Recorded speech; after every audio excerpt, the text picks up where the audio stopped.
Hello guys. स्वागत है आप सभी का सरिता हिंदी क्लासेस में। कैसे हैं आप लोग? उम्मीद है आप लोग स्वस्थ होंगे और अपने पढ़ाई में लगे हुए होंगे। तो आज हम लोग प्रैक्टिस नंबर 6 का चौथा भाग करेंगे। 3 भाग हम लोग कर चुके हैं और ये चौथा भाग प्रैक्टिस करेंगे। तो इसमें हम लोग प्रश्न नंबर 76 से 100 तक करेंगे। 1 से लेके 75 तक हम लोग प्रैक्टिस कर चुके हैं और 76 से 100 तक प्रैक्टिस सेट नंबर चौथे में करेंगे। तो ज़्यादा समय न लेते हुए प्रश्न की ओर चलते हैं। क्या कह रहा है हमारा प्रश्न? भूख से रिरियाती हुई हथेली का नाम दया है। पंक्ति है, ये पंक्ति किसकी है? लीलाधर जगूड़ी, धूमिल, नागार्जुन, दिनकर।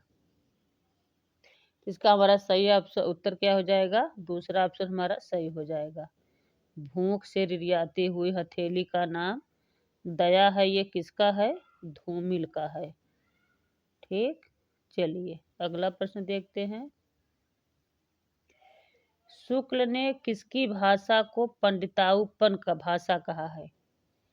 शुक्ल जी ने किसकी भाषा को पंडिताउपन भाषा कहा है? सदल मिश्र, ईसा लखा, लल्लू लाल, सदा सुख लाल, यानी कि मुंशी सदा सुख लाल। तो किसकी भाषा कहा है? चौथा ऑप्शन हमारा सही हो जाएगा। मुंशी सदा सुख लाल को कहा है।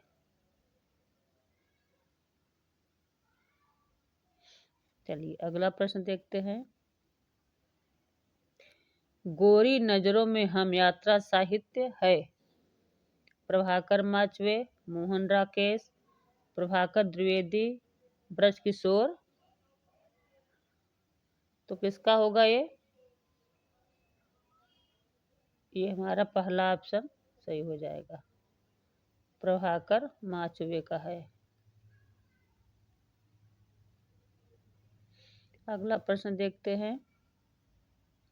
भवसागर में समास है। बहुब्रीहि समास, अव्ययी भाव समास, कर्मधारय समास या तत्पुरुष समास। तो भवसागर में कौन सा समास है? कर्मधारय समास। तीसरा ऑप्शन हमारा सही हो जाएगा।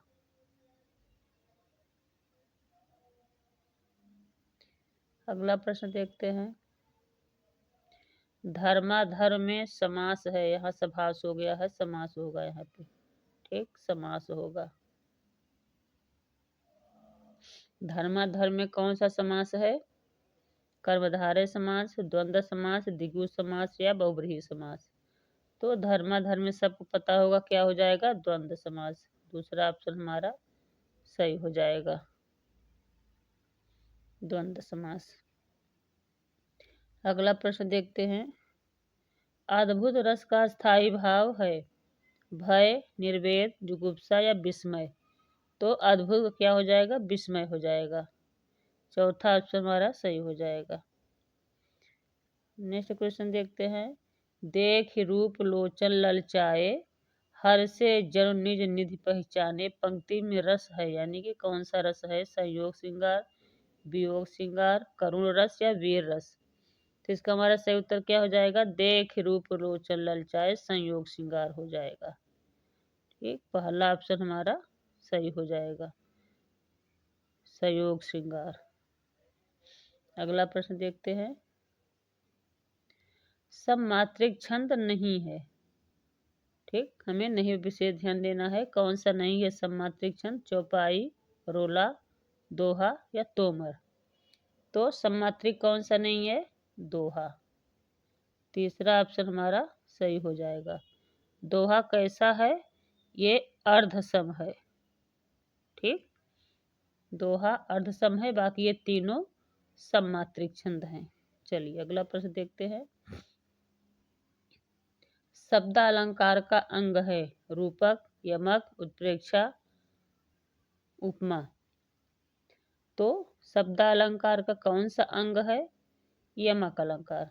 ठीक, दूसरा ऑप्शन हमारा सही हो जाएगा। यमक अलंकार हमारा शब्द अलंकार है। बाकी ये तीनों कैसे हैं? अर्थ अलंकार के भेद हैं।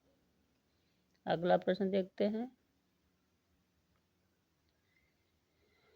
असंगत है सोरठा 24 मात्राएं, वरवय 19 मात्राएं, हर गीतिका 28 मात्राएं, चौपाई 14 मात्राएं।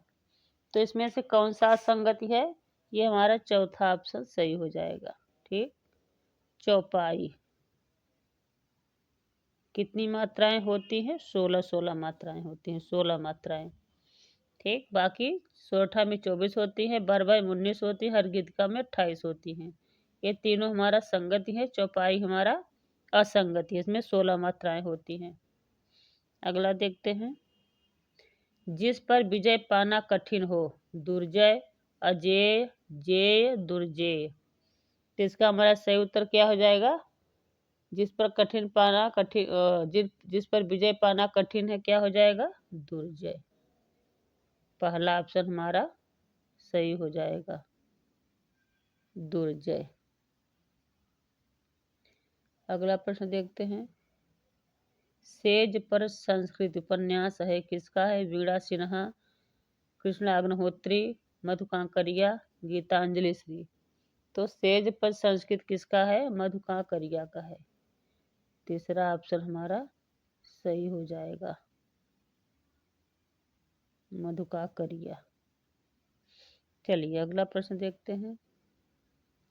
लघुत्रयी में नहीं आते हैं, कौन नहीं आते हैं? कुमार संभव नहीं आता है, अभिज्ञान शाकुंतलम, रघुवंशम, मेघदूतम। यानी कि ये सभी रचनाएं हैं।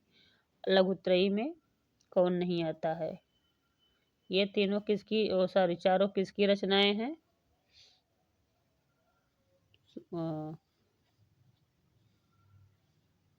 ये चारों किसकी रचनाएं हैं? कालिदास की हैं। ठीक, तो इनमें क्या पूछा है? लघुत्रयी में कौन नहीं आता है? तो लघुत्रयी में हमारा नहीं आता है अभिज्ञान शाकुंतलम। दूसरा ऑप्शन हमारा सही हो जाएगा। बाकी ये तीनों कुमार, रघुवंशम, मेघदूत, ये तीनों लघुत्रय में आते हैं। इसमें एक कोड बना लीजिए, कुरमे। तो आपके समझ में आएगा। कुरमे मतलब कु मतलब कुमार संभव, र मतलब रघुवंशम और मे मतलब मेघदूत। ये तीनों लघुत्रयी में आते हैं, अभिज्ञान शाकुंतलम नहीं आता। अगला प्रश्न देखते हैं। हो जाने दे गर्क नशे में, मत पड़ने दे कर्क नशे में। पंक्ति किसकी है? भगवती चरण वर्मा, माखन लाल चतुर्वेदी, हरियोध, बालकृष्ण शर्मा नमीन। तो इसका हमारा सही उत्तर क्या हो जाएगा? इसका बालकृष्ण शर्मा नमीन की पंक्ति है ये। चौथा ऑप्शन हमारा सही हो जाएगा, बालकृष्ण शर्मा नमीन। चलिए अगला प्रश्न देखते हैं। प्रयोगवाद का समय है, क्या है? 1943 से 1952 ईस्वी, 1943 से 1954 ईस्वी, 1943 से 1953 ईस्वी या 1942 से 1953 ईस्वी। तो इसका हमारा सही उत्तर क्या हो जाएगा? तीसरा ऑप्शन हमारा सही हो जाएगा, 1943 से 1953 ईस्वी। 43 से 1953 ईस्वी। चलिए अगला ऑप्शन देखते हैं। अभिमन्यु वध काव्य है, किसका है? रामचंद्र शुक्ल, कामता नाथ पांडे, महाकवि भास, कृष्णदास, रामकृष्णदास। तो अभिमन्यु वध किसका है? आचार्य रामचंद्र शुक्ल का है। ठीक, पहला ऑप्शन हमारा सही हो जाएगा, शुक्ल का है। अगला प्रश्न देखते हैं। हिंदी साहित्य का प्रथम ज्ञानपीठ पुरस्कार किस रचना के लिए दिया गया? कला और बूढ़ा चांद, चितंबरा, लोकायतन, उर्वशी। तो किस पे दिया गया था?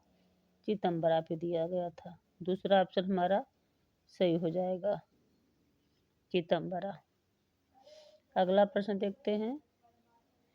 पत्थर की पुकार कहानी किसकी है? प्रेमचंद, चंद्र शर्मा गुलेरी, बेचन शर्मा उग्र, जयशंकर प्रसाद। तो पत्थर की पुकार किसकी है? जयशंकर प्रसाद का है। ठीक, चौथा ऑप्शन हमारा सही हो जाएगा, प्रसाद जी। चलिए अगला प्रश्न देखते हैं। पढ़ो फारसी बेचो तेल नाटक किसका है? नाग बोडस, प्रसाद, प्रेमचंद, कोई नहीं। तो पढ़ो फारसी बेचो तेल नाटक नाग बोडस का है। ठीक, पहला ऑप्शन हमारा सही हो जाएगा, नाग बोडस। अगला प्रश्न देखते हैं। कंजूस की खोपड़ी नाटक है? गोविंद वल्लभ पंत, सेठ गोविंद दास, उपेंद्र नाथ अश्क, उदय शंकर भट्ट। तो किसका नाटक है ये? गोविंद वल्लभ पंत का है। पहला ऑप्शन हमारा सही हो जाएगा, गोविंद वल्लभ पंत। चलिए अगला प्रश्न देखते हैं। अशुद्ध, अशुद्ध शब्द है छिपकली, भगवत प्रेम, समृद्धिशाली, भागवत प्रेम। तो अशुद्ध कौन सा है? चौथा ऑप्शन हमारा अशुद्ध है। ठीक, चलिए अगला प्रश्न देखते हैं। शुद्ध शब्द का चयन कीजिए, यानी कि शुद्ध शब्द कौन सा है? निरही, निरीह, निरीह या निरीह। तो शुद्ध कौन सा है? दूसरा ऑप्शन हमारा सही है, शुद्ध है, यानी कि क्या होता है? निरीह होता है। अगला प्रश्न देखते हैं। तालू से भी जीभ न लगाना, तालू से भी जीभ न लगना मुहावरे का अर्थ क्या है? ब्यास लगाना, चुप रहना, बोलते रहना, जीभ न होना।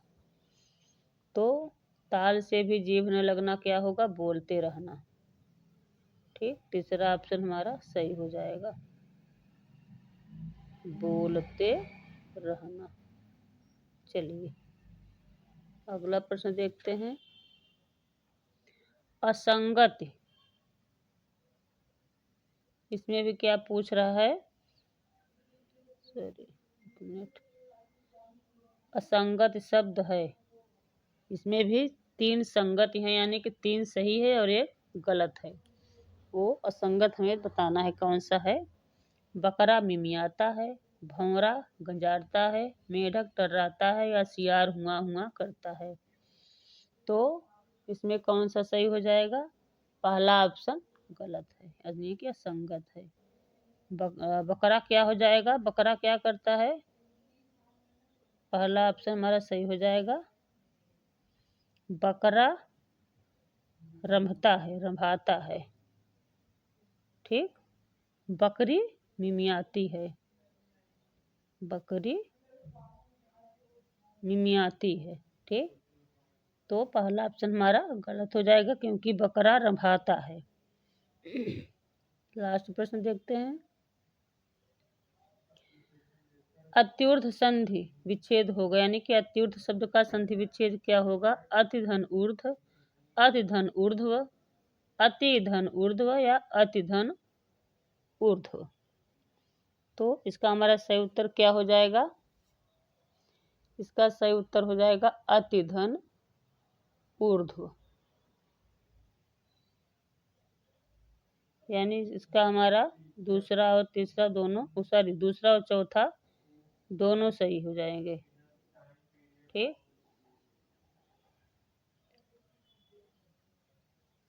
अतिधन ऊर्ध्व होगा। तो आप लोग हमारे चैनल को ज़्यादा सब्सक्राइब करिएगा, बेल आइकन प्रेस कर लीजिएगा, ताकि मैं जब भी वीडियो डालूं तो आपके पास नोटिफिकेशन तुरंत पहुंच जाए। और 4 बजे हमारा वीडियो रोज़ अपलोड होता है। आप लोग हमारे वीडियो को शेयर करिएगा, लाइक करिएगा, कमेंट करके जरूर बताइए कि आप लोग को कैसा लगता है, और आप लोगों को प्रश्न अच्छे लगते हैं कि नहीं। ये प्रश्न मैं बहुत ही मेहनत से बनाती हूँ, और इसका आप लोग एक, मैं बार बार कह रही हूँ कि इसका आप लोग एक नोट्स बनाते जाइए, और इसका रोज रिवाइज करना।